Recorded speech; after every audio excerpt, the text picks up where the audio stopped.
El flujo de información sobre la gripa AH1N1 parece estar disminuyendo un poco, pero no disminuye la propagación del virus por distintos puntos del planeta. Aparece un caso confirmado en China y al mismo tiempo se confirman 2 casos en Casanare, Colombia, con un dato preocupante, y es que una de las personas contagiadas en Yopal había llegado de Estados Unidos. El tema pues sigue inquietando, aunque no alarmando, y la comunidad médica lo mira con mucho cuidado. Al fin y al cabo, hoy se dispone de más recursos para controlar una expansión de un virus o para tratar a las personas contagiadas. No ha sido siempre así en la historia, y el siglo XX fue atacado por muchas epidemias, comenzando con la llamada gripe española, que según se dice, mató cerca de 40 millones de personas. Esa fue real, pero otras han sido producto de la imaginación de los escritores y de los cineastas. Por eso Beatriz Gómez continúa un apasionante diálogo que había iniciado la semana pasada con el doctor Juan Mendoza Vega, expresidente de la Academia Nacional de Medicina, sobre las enfermedades en la literatura, en el cine y en la historia real. Beatriz Gómez entra al radar.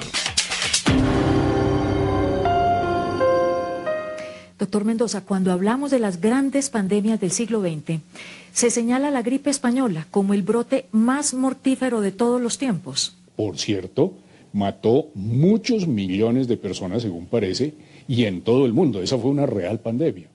Pero en proporción al tamaño de la humanidad, es posible que epidemias anteriores y pandemias anteriores hubieran matado más proporcionalmente. Bueno, pero es que se habla de entre 40 y 100 millones de muertos por la gripe española.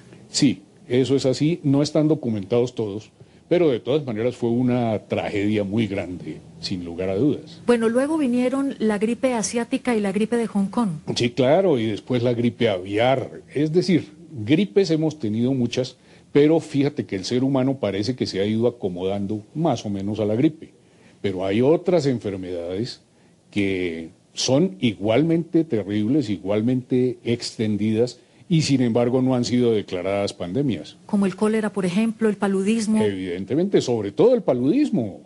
Es que África y América y otros países, Asia también prácticamente, tienen muertos por paludismo por millones. Se habla de 4 millones de muertos anualmente por paludismo. Sí, señora.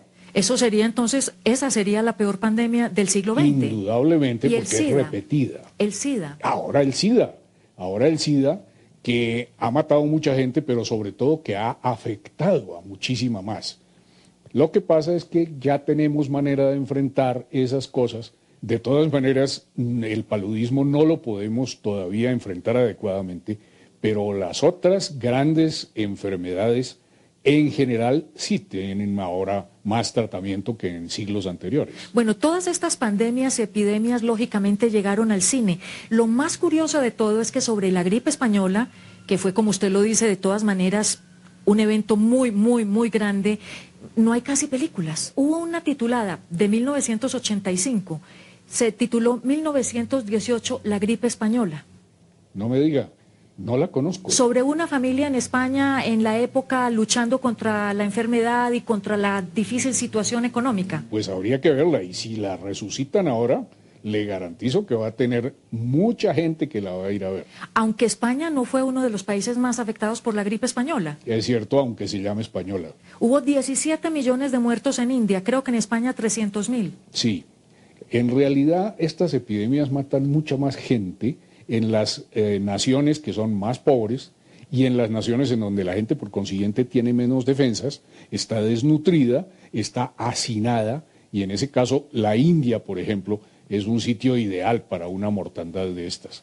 Hay 2 películas de ciencia ficción muy populares, vamos a ver si usted las recuerda. Una fue Outbreak, en inglés, Epidemia, con Dustin Hoffman. Por supuesto, ¿Usted la recuerda? Claro que sí, la recuerdo muy El bien. científico militar Sí, tratando de contener un virus terrible por allá en África. Yo creo que esto tuvo algo que ver con el famoso y tremendo virus ébola. Recuerde que es un virus que afecta primordialmente los tejidos que los médicos llamamos blandos, es decir, la carne, la piel. Y es de tal manera destructivo que produce unas lesiones horribles antes de matarlo a uno. Yo creo que ahí se inspiró la famosa película Epidemia. Otra muy famosa sobre el virus del SIDA, del VIH-SIDA, es Y la banda siguió tocando. Ah, no la recuerdo. Bueno, Es un caso de la enfermedad allá en un centro de enfermedades en Atlanta, donde un científico trata de descubrir, de descifrar este virus del SIDA con un equipo, mientras otros están en el mismo papel, pero solo buscando la gloria personal. Bueno, eso fue algo de lo que pasó en la realidad con el SIDA. Recuerde que hubo una controversia entre dos científicos muy importantes, uno norteamericano y uno francés, cada uno de los cuales decía que el descubrimiento del virus se debía a él. Tal vez ahí se inspiró el autor de la película. Bueno, pero también ha habido grandes obras de la literatura que han tenido como trasfondo el tema de las pestes o las pandemias o de las epidemias que han sido llevadas al cine. Usted debe recordar Muerte en Venecia. Sí, sin duda. Basada en la obra de Thomas Mann. ¿Cómo no? Claro que esta hacía referencia a una epidemia de cólera, que es una de las epidemias más tremendas en las ciudades portuarias, sobre todo.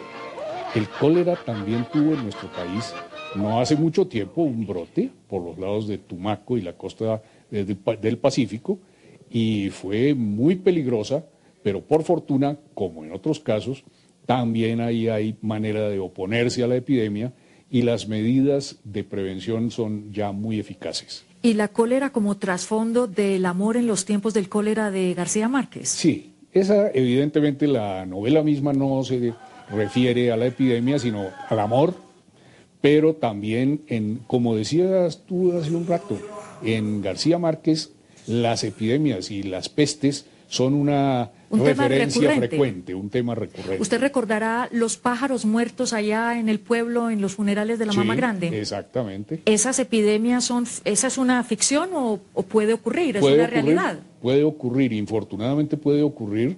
Mortandades de pájaros, mortandades de peces, que las hemos visto en estos años en las ciénagas cerca del Atlántico, son perfectamente posibles. ¿Y la peste de sueño de los habitantes de Macondo, también en García Márquez? Esa sí ya es un poco inventada, aunque podría ocurrir. Acuérdate que hay una enfermedad que se llama enfermedad del sueño, que se transmite por la picadura de una mosca. Entonces, en algunas regiones, creo que en África, es evidentemente una especie de peste. También habla García Márquez en una de sus obras sobre la peste de rabia que equivocadamente le diagnosticaron a una niña. Sí, esa sí es una referencia transitoria y marginal. Entonces en García Márquez siempre referencias transitorias, no un tema específico de una de sus novelas. No, él no, aunque podría hacerlo, y seguramente si le queda tiempo, en algún momento se va a inspirar en ese tema. Bueno, la peste de Camus. También llevada al cine. Por supuesto. Esa sí es real, el hecho que la provocó sí es real. Fue una epidemia que ocurrió en la ciudad de Orán, en el norte de África, pero fíjate. ¿Provocada por ratas? Provocada, bueno, llevada por ratas. Llevada por ratas. A las pobres ratas se las acusa de provocar las epidemias. En realidad lo que hacen es llevar el germen, porque las que se lo pasan al hombre son las pulgas de las ratas.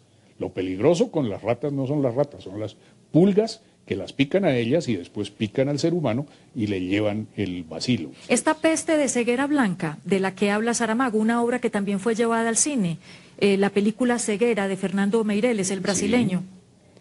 Yo creo que esa podría tener algún origen en una epidemia de la cual vi por ahí, o mencionabas tú, un antecedente que fue una epidemia de neuropatía óptica, es decir, de inflamación del nervio óptico ocurrida en Cuba tal vez a fines del siglo XIX. Es posible que Saramago hubiera tenido esa referencia y, como recuerdas, la neuropatía óptica se adquiere muy fácilmente, pero no por infección viral, sino por intoxicación con alcohol. El alcohol de mala calidad, el alcohol que no es alcohol etílico, puede perfectamente provocar ceguera por inflamación gravísima de los nervios ópticos. Bueno, y ni qué mencionar de toda esta gran cantidad de películas de los muertos vivientes, sí, donde claro. Siempre son bacterias asesinas, sí. Epidemias que se propagan. Sí, esas son películas, esas afortunadamente, más de ciencia ficción, es decir, más de ficción que de ciencia, lo cual favorece al género humano. Hay una curiosidad, por ejemplo, en La Guerra de los Mundos, que también fue al cine, de H.G. Wells, Sí. donde los virus y bacterias y todos estos pequeños organismos microscópicos que son tan malignos en unos casos, aquí en contraste, salvan a la humanidad. Sí, ya era bueno que en algún momento le tocara la infección a los invasores, a los enemigos y no a al género humano. Bueno, parece ser que en el trasfondo de todo este tema, tanto en el cine, en la literatura, pero también en la realidad, lo que constantemente nos estamos preguntando es ¿cuándo aparecerá un virus letal que ponga fin a la humanidad? Esperemos que nunca, pero hay una cosa muy curiosa. Es una tremenda ironía que el ser más evolucionado de la creación, el ser humano, que tiene ese cerebro maravilloso, complejísimo, en el cual caben los pensamientos, la filosofía, el amor, todo esto, pueda en algún momento estar en peligro de destrucción por uno de los seres más simples de la creación, por uno de los seres vivos que ni siquiera tiene estructura corporal, que ni siquiera tiene, por supuesto, cerebro, que son los virus. Doctor Mendoza, muchísimas gracias. Muchas gracias a ustedes. ¿Qué tal eso? El ser más sofisticado del universo amenazado por el más simple, el virus.